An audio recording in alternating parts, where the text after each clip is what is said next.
Okay, so Bill, I think I've said enough about you. The astrophysicist is all that you really need to know. Bill Martin, welcome. Thank you. First of all, this is a fantastic venue. Everybody that's been involved in setting this up, everybody should give them a big hand of applause. This is a fantastic venue. I've spoken in a lot of different places, and this is one of the nicest places I've ever been. What I'm going to be talking about today is, like David said, my background is astrophysics and mathematics. I'm not a native marketer by education, you might say, but I did get started in it when I started running an e-commerce site for a company, and then wound up being pulled into running some affiliate marketing way back in the day, in the wild and woolly days of the internet, like 2004 to 2006, when you could basically do almost anything and Google really didn't understand how everything was working. So there was a lot of abuse going on at that time, but so I have some knowledge of the before and now the after. The after is a lot better. And one of the things I'm going to be talking about today is ways that you can enhance your AdWords campaigns and make it more profitable for you and get you a little bit better optimized account. This is going to be more of a nuts and bolts kind of a talk. And so some of you may go, geez, I'm about ready to go to sleep because I just had a great lunch, lots of pizza, lots of carbs. But even if you don't run a pay-per-click campaign, it'll help you to identify people that are, and identify that your competition may be doing something better than you, or that you're doing something better than your competition. So first of all, a little bit of paid search. There's a lot of people that say, I never click on paid search ads, and you've probably heard that before. Nobody clicks on paid search ads. The spend in paid search has done nothing but continue to increase quarter by quarter. We saw a huge jump in the first quarter of 2015. Indiction One's latest report shows that overall paid search spend is up 22%. It is 98% of Google's total revenue. AdWords is the cash cow, so to speak. There are other factors about this. Spend in mobile is up very much, 71% year over year. Mobile will, for the first time this year, surpass desktop searches. Your mobile devices have become the key, and one of the main reasons for this is the accessibility of people to have those devices versus having a computer. Oftentimes a computer is a multi-$100 investment. I can go down to my local cell phone carrier and get a smartphone for, quote unquote, free. And therefore that's how a lot of people are accessing the internet. Tablet sales are up, and tablet usage is up 22%. But then we start to get some of the more interesting statistics. The click volume for all searches is, and clicks on ads throughout all the search engines, is up only 6%. However, Bing is skyrocketing with an increase of 22%. The click-through rates, which is your ratio of ads seen versus clicks on the ads, is up 35% in Google, and Yahoo and Bing is up 24%. The Google number is actually skewed, mainly because the real number in search is probably closer to about 24–25%. A lot of that is from the Google Display Network, and a lot of people have been backing out of the Google Display Network, primarily in my opinion because it's not being managed well. They just throw things out there. They expect everything to hit a wall and stick, and it doesn't. And without proper management, you can spend a lot of money and not really see a lot of results. And Google will say, well, we put more people to your website, but it didn't do anything. Next, one of the things, what does all this mean? As the spend goes up and the click-through rate goes up, what this means is more and more people are using the paid search arena to get what they're looking for. Those ads are more relevant, people are seeing them as relevant, and they have to be relevant in order for them to show, for you to have a decent cost per click. More and more companies are using paid search to get to that lower part of the funnel and get those people into the door. Your competitors are turning up the heat, and this goes to the fact that the click-through rate is going up, and so is the cost per click. As the competition goes up, your cost per click can increase. More and more people wanting that #1 position, that first and second position. And I've already talked about the fact more people are using mobile devices. on Google and Yahoo and Bing. Never forget Yahoo and Bing. They are the 400-pound elephant in the room. We have run campaigns that Bing is 5% of the total traffic, and we've run campaigns where Bing is 250% of the total traffic. So the algorithm is slightly different in Bing than it is in Google. It's a little bit more geared towards finding what you want versus just finding information. So with the competition heating up and other people are getting more knowledgeable about paid search, more people are hiring agencies, certified individuals like myself and members on my team to do the paid search for them properly. If you're running your own paid search campaign, it suddenly becomes more and more important that you spend some time on it and make a better optimized campaign. The better optimized campaigns increase your click-through rate, which can in turn lower your cost per click and have a higher conversion rate. More people buying things when they land on your site and they don't leave and go somewhere else. The other biggest thing about this is highly optimized campaigns don't waste money for your ads appearing for irrelevant searches. And we'll get into that in the last part of today's discussion. So we make it better by doing some things that enhance our campaigns. There are tons of different things you can do to enhance your campaigns and make them better, more optimized. There's probably about 24 items you could probably hit on a top note. Time being what it is, boredom being what it is, I'm only going to hit about 3 of them. It does take real work though. There are people that expound a 20-minute pay-per-click work week. I've tried it. I haven't been able to make it work and do the job right, but for some people's campaigns, if it's really simple, I suppose you could do it. The 3 things we're going to talk about are long headlines, ad extensions, and using broad match, which is the default term in Google, very, very sparingly. There are some tricks to using broad match, a way that you can data mine and get a lot of good information. I'm not really going to go into that, but I am going to show you some examples of why you need to be very careful when you're using broad match terms. Let's do a search for nursing jobs. I just did a search, and we get your standard 3 on the 3 ads on the left, your ads on the right. So let's just take 3 of those ads, 1 in position 2, 1 in position 3, and the 1 in position 5. Which ad do you find the most compelling? Which one draws your eye? It's the one at the top with all that information in it. I have nursing jobs. It's a premier nursing job site. We have the ad copy, competitive pay, top rate, benefits, more, find your dream job. Then it says down here, flexible scheduling, private housing, and then we have site links, ICU nursing jobs, OR nursing jobs, ER nursing jobs. And then we go to position 5, and we see access top nursing jobs. Browse your top nursing jobs nationwide. Join us today, see your job matches. It's not very compelling. It's also not in the top 3 positions. So you can see by adding a few tweaks, we can have a much better ad that's going to draw the eye and draw the person to interact with our ad and come to our website.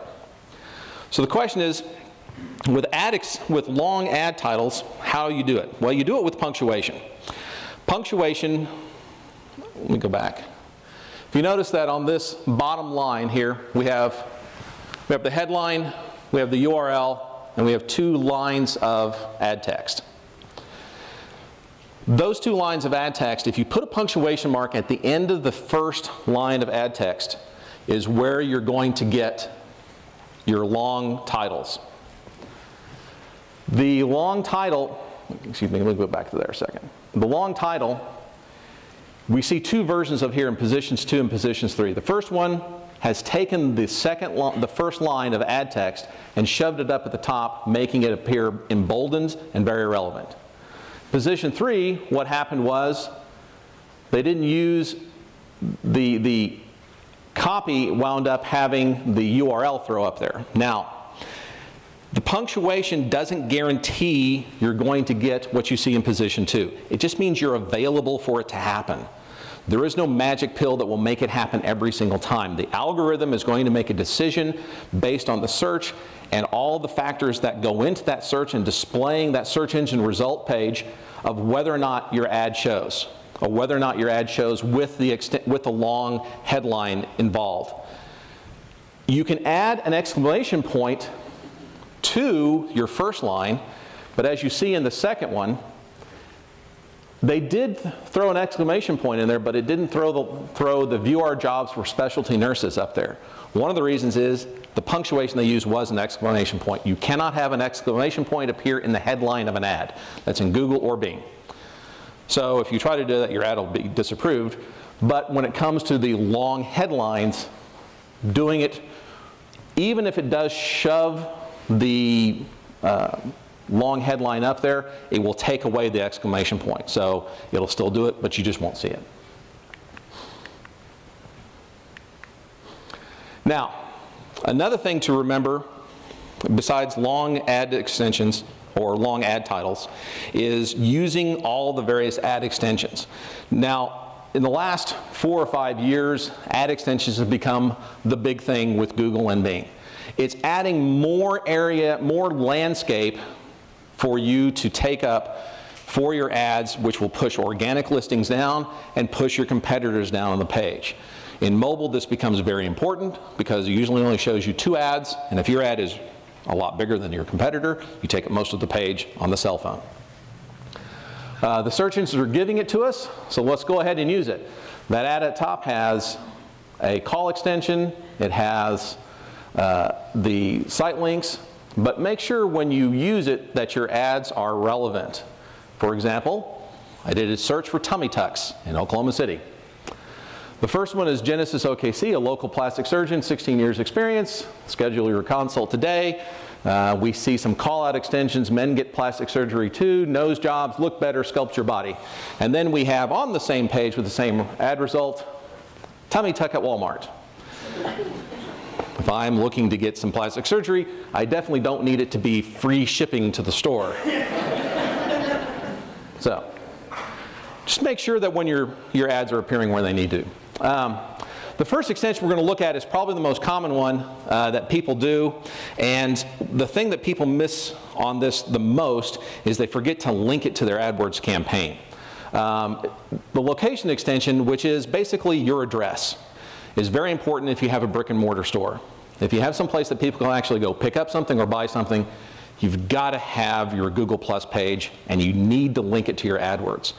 Just linking it will ensure that that address can appear in your ad and people click on it, they can get directions to it. Depending upon the devices they have on their mobile device, they can quickly find a way to get to you and show up at your door.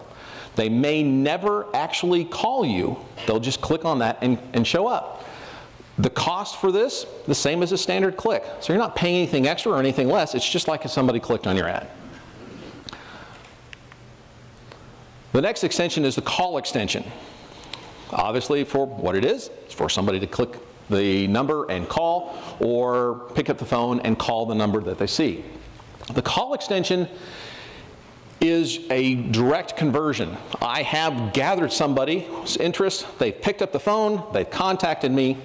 The call extension can be tracked in Google and Bing with a dynamic number. What that means is Google and Bing will throw up a number. It will not be necessarily your number, but it will ring to your phone. And by doing that, they can track and see that somebody actually clicked on it, and they called you through their cell phone device, or they picked up the phone, used that number, and called you. That will be recorded as a conversion. That's the good news. The downside of using Google and Bing's call tracking like this is that you only learn that it is a conversion. You don't learn anything about it. So this is where some third-party software might be a good idea for you. It may not because of the cost. Sitelink extensions. Those are those highlighted extensions that you see underneath the ad. These are quick links to other parts of your website. Things that somebody might need on a very regular basis. Things like financing, contact us, maps, directions, before and after pictures. This one has patient forms. If you're going to go see a doctor, patient forms are the #1 things that people want to fill out because nobody likes sitting in the waiting room and going to see a doctor and they're like, can you please fill out these 17 forms for us for our HIPAA agreement so that we can actually talk to you? And if you get all that filled out beforehand, you can just go, look, here they are. Callout extensions. This is a relatively new feature of of Google.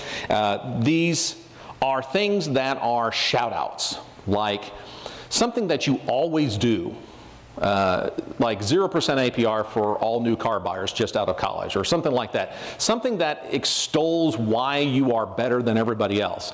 The difference between a callout extension and a Sitelink extension is a Sitelink extension goes to a page in your site. A callout extension simply talks about what you do. For example, let's take our tummy tuck here. Men get plastic surgery. That may be something most people don't realize, or maybe a guy looking for plastic surgery may think, well, I'm kind of, do guys really get this? I don't know. I don't want to talk to anybody else. I'm embarrassed. So there we have, men get plastic surgery, something that he does on a regular basis. Nose jobs, look better, sculpt your body. They don't go to any particular page, but they enhance the ad and they make it more relevant to the person doing the search. Oh, they also almost always increase your click-through rate because people click on them more often. I've never seen one decrease it. So even if the gain is 0, it doesn't take that much time. Think about what you do. Think about what your products and services are. Throw out a few callout extensions. If the algorithm says there's room for it, you're going to get thrown in there. The other extensions that might be useful for you are review extensions and app extensions. If you have an app and you want people to download it, you can use the download. You can hit the download, the example app. This is just an example I pulled off of Google. The review extensions are incredibly important. If you have access to them, you should use them. And let me tell you something about reviews. People that do the reviews and put them, and nobody here buys anything of any value anymore without looking up a review of it online. If it costs more than $200, you're probably looking at it at a review for it because it's expensive. It's got real money behind it. Some people review 39-cent Bic pens. Which Bic pen is better than the other one because they're money conscious. If you are a company that has a review site or has reviews out there and you suddenly get a bad review, please, please take this advice to heart. Do not ignore bad reviews. An ignored bad review is an acknowledgement of the fact that you screwed up and don't care. At the very least, sign in there and say, I'm very sorry you had this problem. Please let me get in. Here's a number you can call. Get in touch with me. Let us talk about it. So when I look at your reviews and I see so-and-so was a really crappy service person, I'd never go to this person again. If I don't see any respond to that, then I think, maybe they really are a bad business. I don't want to go to them. But if I see, I'm very sorry you had this experience, let me see what we can do for you. Okay, they're addressing it. They realize maybe they screwed up. There's nothing wrong with that. Google and Bing know that people are not perfect. You're going to have bad reviews. If you have 80 bad reviews and 1 good one, you're in trouble. You need to address something. But if you have just a few bad reviews and you address them, that's normal. You're not going to please everybody all the time. That brings us to our last part of the 3 items you need to pay attention to enhance your campaigns and enhance your ads. And that is the use of broad match keywords. Broad match keywords are for everything under the sun, basically. There is almost no control over what you can show for of a true broad match keyword. The broad match term does not have to match in any shape or fashion the keyword searched. It can just be related to terms. Now, sometimes this is a good thing. If I'm looking for cars and I have a keyword in my account that is automobiles, cars are automobiles. There's 2 different words. If I'm looking for fertilizer versus fertilizer suppliers, yeah, they're related, but if I'm looking for fertilizer, I may be looking for what kinds of fertilizer versus actually trying to find one. Sometimes this is a good thing. Google finds things that are related, groups them together, and will serve my ad for them. Sometimes this is very, very bad. I don't know if everybody can see this, but this is a real world example we pulled out of one of our accounts that was being managed, and it was a little shocking. The keywords are on the right: pregnancy, pregnancy care, pregnancy, and pregnancy care. If I'm looking for pregnancy care, I'm probably looking to take care of my baby. What do I need to do? What kind of vitamins do I need to take? Those kinds of advice. The search term that Google matched was abortion pill, abortion clinics, free abortion clinics, and private abortion clinics. It's related, not really. To make matters worse, this was on a Catholic hospital site, which was for women. So when you're doing broad match terms, negative match the snot out of it. Be aware of what could be coming up when you're doing, if you have a broad match keyword, because it's basically unfiltered. You know people that whenever they talk, they say, I have no filter. I just say what is ever on my mind. That's very similar to what a broad match term is. Broad match keywords are all over the place. You have to use a lot of negative keywords to filter out those things that you don't want to have appear for your search terms and for your, because otherwise you're pulling in a bunch of trash, and that's costing you money. And that money is better spent on things to get people in the door. Because even though people clicked on these, they were wondering if they could get, obviously, if they could get an abortion at this particular hospital. And even though I didn't ever bid on the term abortion, nothing even close to it, Google said, hey, that's a relative term. That's a bit of an extreme example, but I can cite hundreds of examples where it's not quite so extreme, but you're still going, this is just a waste of money. It's a waste of my time and my money. So stay away from broad match. There's 4 different keyword types in Google: broad match, directed broad, which is make sure that the keyword appears somewhere in the search term; phrase match, something can be on either side of it; and exact match, exactly what's typed. Exact match is kind of the holy grail, but not always easy to attain, because a lot of times you want to make sure you get other searches. Google came out last year and said that, actually no, they came out this year and said that 15% of all searches globally are unique. As in, Google has never seen those searches before. So you take the huge gambit of searches that happen across the globe, 15% of those Google's never seen before. They're long tail searches. People are interacting with search engines a little bit differently now than they used to. Used to be you had to kind of think about, how do I type something into a search engine to make sure that I'm going to get the result that I want? Now people literally just pick up and go, Siri, can I, where's the closest pizza place? Or Siri, how do I do this? Or Siri, how do I do this? Or hey Google, how do I do this? We're using voice to interact with the search engines now. The Xbox One, perfect example. You can do all kinds of searches on Bing on the Xbox One. So gaming systems are now even integrating into search. In fact, most people don't know this, but 49% of people that have an Xbox never play a game on it. And it's a gaming system. And this was a bit of a shock to Microsoft when they found out about that, by the way. In fact, it's the reason why the Xbox One is the way it is. How are we on time? 22. I'm going to kind of stop here and ask for questions. If anybody has any.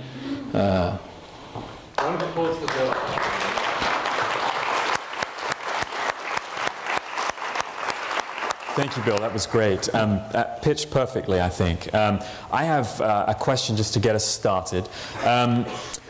If you were to inherit an account from the average marketer, let's say they're an in-house marketer for a small to medium-sized company, you inherit that account from them. They don't have training, they're not certified. Maybe they spent an hour or two learning how to do this and then did it. What are the things that you'll go in and change, look for? What are the common mistakes you see people making? We've gone through some of them, I know. Yeah, what does that process look like? First of all, one of the first things I look at is, are you targeting the right area? You'd be surprised the number of people, the number of people that don't target correctly. The other first thing I probably look at is negative keywords. I cannot tell you the number of accounts where they've chosen broad match terms and no negative keywords. So what are negative keywords? Negative keywords are keywords that if somebody types that in, your ad will not show. For example, a negative keyword for this would be abortion. Anytime anybody typed in anything with the word abortion in it, none of my ads would show if that was a negative keyword.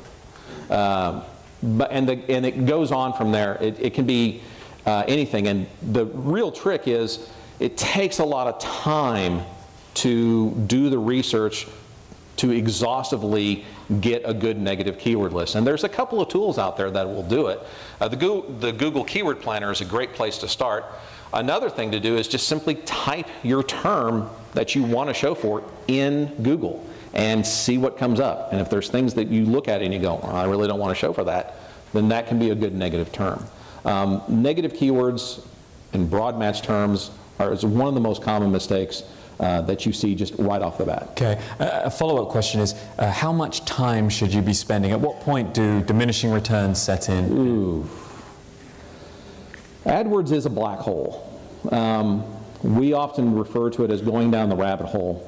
And you can very easily spend hours and hours and hours on it and just data mine it and nitpick it.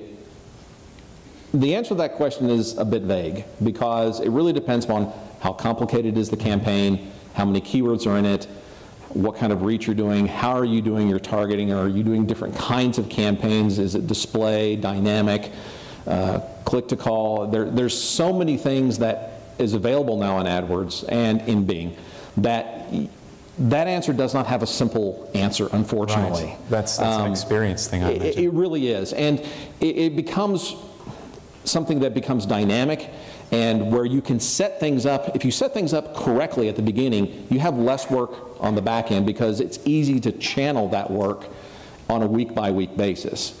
Right. Versus just looking at it and going, I have no idea where to start. Okay. And that's where our consulting can come in handy. Right. So if you're going to set an account up, it's better, rather than saying I'm going to put a week down and then just let it run, maybe 3 days down and then I'm going to revisit it once every week for... Well, it's interesting that you say that because Google will help you get started. They will help you create your first account. They'll help you create your first ad copy. They'll help you with everything about setting up an account for 30 days. And then, like a little ship in the ocean, they will set you afloat and say, you're on your own. And they will take your money however you decide to spend it. So the account structure at the very beginning is very important, but you also have to optimize it because every time I've seen an account that's been set it and forget it, it has always steadily declined. And then somebody says, well, here's these opportunities that Google says I can add 350 keywords and it'll get me 550 more clicks per day and cost me $500 more. And well, I'm making money now, so I'm just going to click this, add all, and suddenly I'm bidding on Justin Bieber's cell phone number when I'm selling cell phone accessories. So it's because of time. Doing the research takes real time, and right. You're going to have to devote. If you're not devoting probably an hour or so per week at least, and checking to see how things are going, something's going to happen that you're not going to know is happening, and you're going to miss the boat. You're going to suddenly go, well, I was showing in position 3 and it was very comfortable for me and I was making a good profit on my ROI, and suddenly I'm not spending very much and the phone's not ringing, and then you go look and you're not even on the first page because all your competitors have beaten you to the punch. Right. Okay, great. Questions from the audience? Okay, I have a follow-up for you. Oh, is there a hand? Yes, sir. If I am a small business, what percentage of my advertising should be in pay-per-click, Google, Bing? The answer to that is actually quite simple, as much as it's returning a profit. If you are spending $500 in Google per month, let's say, and you're making and you're tracking your conversions, you're using analytics, you're seeing all the different funnels that the conversions are coming in, including the assisted conversions, and it's making you $600, then you should be spending more money because you're making a positive ROI. Continue increasing that budget until you stop making a positive ROI, because for every dollar you're spending, you're making more money. It's, so long as it's profitable for you, keep spending it, is the basic rule of thumb. There's no reason not to do that. It is one of the few ways that you can take advertising dollars and actually say, this, I spent $10 and I made 15. And how do you connect those dots? You connect those dots by connecting your analytics, by connecting your conversions, and assigning a dollar value to your conversions. If you're running a small business, you know how much an average sale is. If you're running an e-commerce site, you can actually use the cart to determine, to drive how much profit of that item is going into your, how much to spend for your ROI. If it costs me, if the product costs me $35 and I need to, and I can't spend more than $10 in advertising, so then I only spend $5, then I'm making money on it. Keep spending more money on it because it's a positive ROI. Okay, well, we've run out of time, I'm afraid, Bill. Oh, thank you very much. Thank you. Thank you, Bill Martin.